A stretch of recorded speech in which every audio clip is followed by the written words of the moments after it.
O céu sobre o campo de batalha estava tingido de um roxo doentio enquanto o poder demoníaco de Yuki envolvia a terra. Com um único movimento de sua mão, ondas de choque destruíram as defesas de linha de frente dos soldados humanos. O grupo do herói avançou com bravura, mas eles não passavam de crianças brincando com espadas diante do general demoníaco. O herói gritou por justiça, enquanto sua espada brilhava com uma luz sagrada que mal arranhava a armadura de Yuki. Yuki bocejou, sentindo o tédio de centenas de anos de vitórias fáceis sobre a raça humana. Ele rebateu o herói com um chute lateral que o enviou voando contra as ruínas de um templo antigo. No entanto, em meio aos escombros, uma luz suave e reconfortante começou a emanar. Yuki parou seu próximo ataque ao ver a sacerdotisa Cecília ajoelhada, curando seus companheiros feridos. O suor escorria pelo rosto dela, mas sua expressão de determinação era a coisa mais bela que ele já tinha visto. Por um momento, o general demoníaco esqueceu sua missão de conquista e apenas observou o balançar de seus cabelos loiros. Porque o seu coração, um órgão que deveria ser feito de puro gelo e ódio, estava batendo tão rápido. Quando um de seus próprios subordinados demoníacos tentou atacar a sacerdotisa por trás, Yuki agiu sem pensar. O subordinado foi vaporizado instantaneamente pelo poder esmagador de seu próprio mestre. Cecília olhou para cima, encontrando o olhar de Yuki, e por um segundo, o tempo pareceu parar para ambos. Ela recuou, segurando seu cajado com força, esperando o golpe final do monstro que liderava as legiões. Mas Yuki apenas pousou suavemente no chão, retraindo sua aura assassina para não assustá-la ainda mais. Ele ordenou que suas tropas se retirassem imediatamente, deixando os humanos confusos e vivos. De volta ao seu castelo sombrio, Yuki não conseguia tirar a imagem da sacerdotisa de sua mente. Ele mandou seus espiões buscarem cada detalhe sobre a vida de Cecília, desde suas comidas favoritas até suas rotinas no templo. Yuki percebeu que, enquanto fosse um demoníaco, ele seria apenas o inimigo que ela jurou derrotar. Uma ideia absurda começou a tomar forma. Ele abandonaria tudo para se tornar um humano e ficar perto dela. No dia seguinte, o rei demoníaco convocou Yuki para questionar por que ele havia poupado o herói. Yuki mentiu com maestria, alegando que estava apenas brincando com sua comida para prolongar o desespero deles. O rei demoníaco pareceu aceitar a explicação, mas o clima de desconfiança pairava no ar como fumaça tóxica. Yuki começou a reunir os ingredientes para um ritual proibido de transmutação de alma. Ele sabia que o processo seria extremamente doloroso e que não haveria caminho de volta. Cada vez que hesitava, ele se lembrava do sorriso de Cecília e sua determinação voltava com força total. Ele precisava forjar sua morte de uma forma que ninguém no reino demoníaco jamais suspeitasse. Ele planejou uma explosão mágica massiva que consumiria seus aposentos, deixando apenas cinzas para trás. No silêncio da noite, Yuki se despediu de sua vida de poder e privilégio como general. Ele removeu sua armadura pesada, vestindo roupas simples de tecido que ele havia roubado de uma vila humana. Agora vinha a parte mais difícil, selar permanentemente 90% do seu poder mágico. Suas veias brilharam com uma luz branca intensa, enquanto sua essência era comprimida em um núcleo humano. Ele caiu de joelhos, ofegante, sentindo a fraqueza de um corpo quase mortal pela primeira vez. Mas ele ainda podia sentir a conexão com a luz de Cecília, um fio invisível guiando seu novo destino. Yuki pegou uma adaga de prata e olhou para o espelho, sabendo o que precisava ser feito para completar o disfarce. Sem hesitar, ele cortou a base de seus chifres negros, o símbolo máximo de sua linhagem demoníaca. O grito que ele soltou foi abafado pela barreira mágica que ele mesmo havia construído ao redor da sala. Com os chifres removidos e escondidos, Yuki agora parecia apenas um jovem humano excepcionalmente bonito. Ele caminhou em direção à fronteira do reino humano, deixando para trás seu passado sangrento. No entanto, nas sombras das árvores, par de olhos familiares observava a cada passo do ex-general. Alguém do castelo já sabia que o general Yuki não estava realmente morto. Enquanto isso, no reino humano, Cecília teve um sonho inquietante sobre o demoníaco que a poupou. O destino de ambos estava agora irremediavelmente entrelaçado por um segredo que poderia destruir reinos. Yuki chegou aos portões da cidade de Aveline, pronto para se registrar na guilda, mas uma guarda desconfiada bloqueou seu caminho.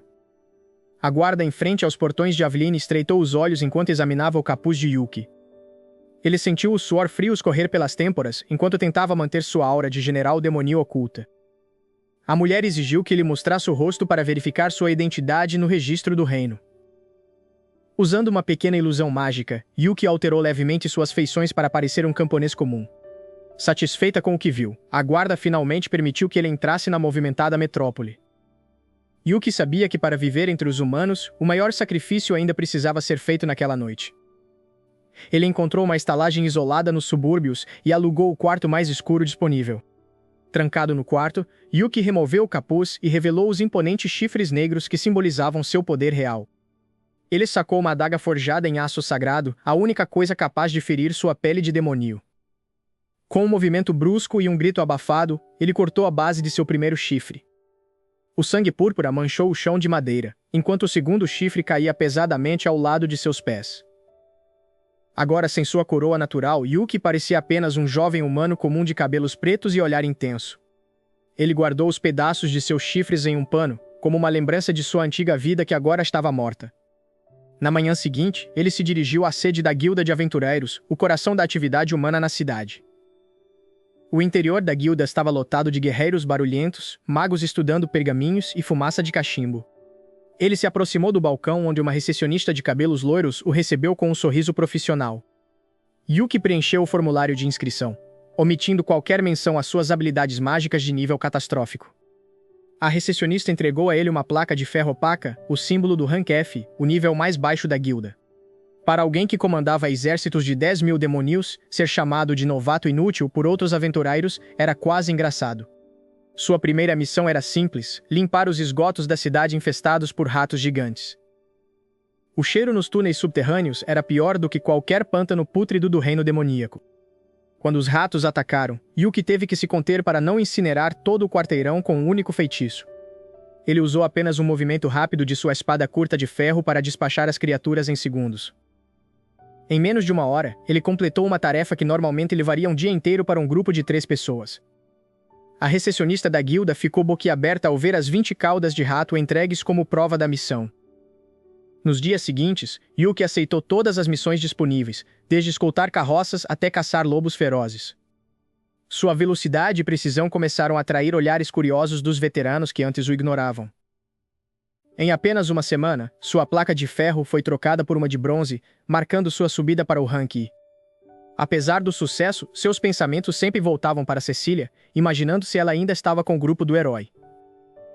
Ele precisava subir de ranking rapidamente para ter acesso às áreas frequentadas pela elite do reino. Um boato surgiu na guilda sobre um ninho de ogros que estava bloqueando a principal rota comercial.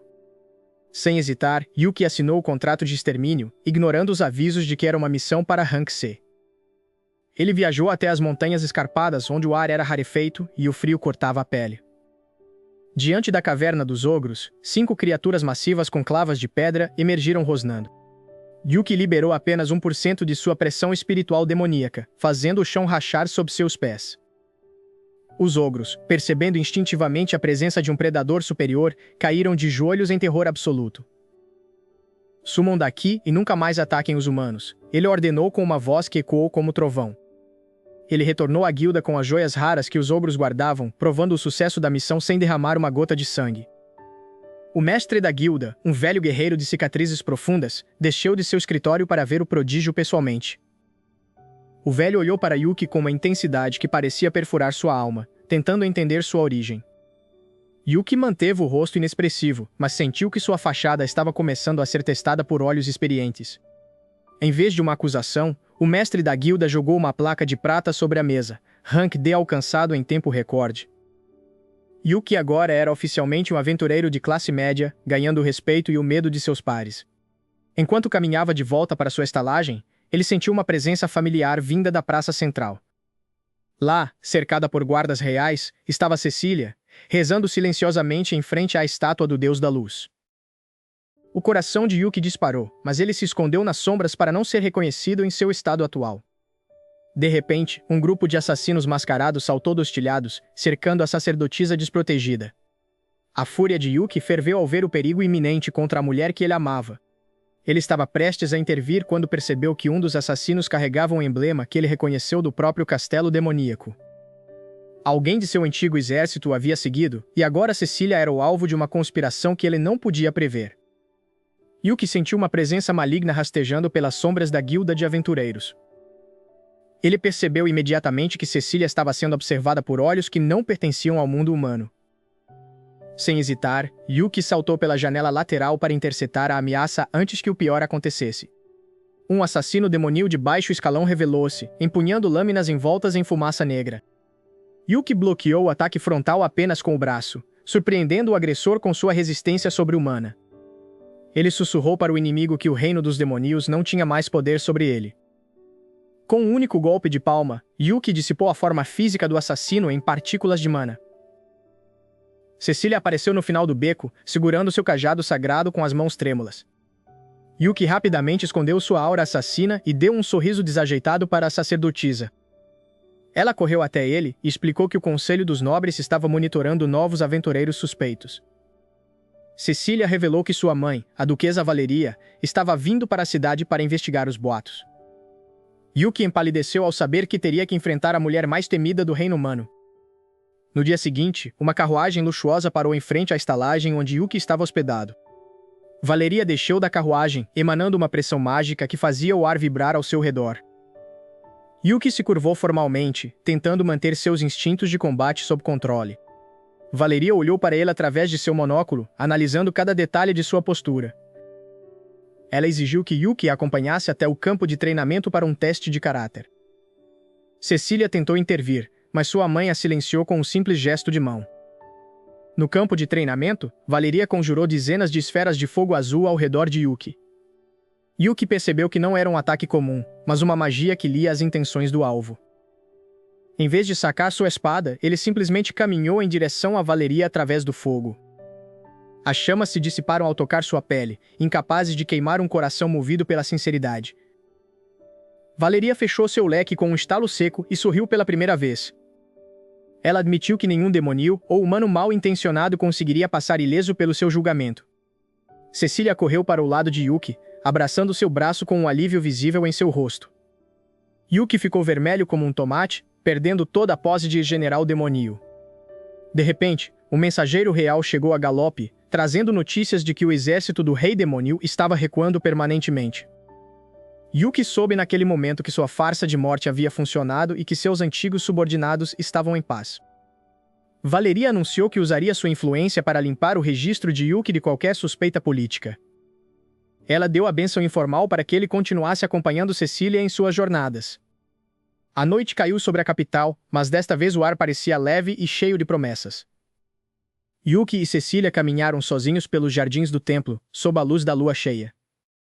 Ele parou e respirou fundo, sabendo que este era o momento de ser totalmente honesto. Yuki pegou a mão de Cecília e prometeu que nunca mais deixaria nada separá-los. Cecília sorriu, dizendo que já sabia sobre sua verdadeira natureza desde o primeiro encontro na floresta. Yuki ficou boquiaberto ao perceber que suas tentativas de disfarce foram inúteis contra a intuição dela. Eles riram juntos, selando um pacto de confiança que transcendia a guerra entre suas raças. O ex-general demoníaco agora tinha um novo propósito: viver como um humano e amar como um herói. A silhueta dos dois se uniu em um abraço sob a proteção do céu noturno. Assim, a lenda do rei demoníaco que se tornou aventureiro encontrou seu final mais do que feliz.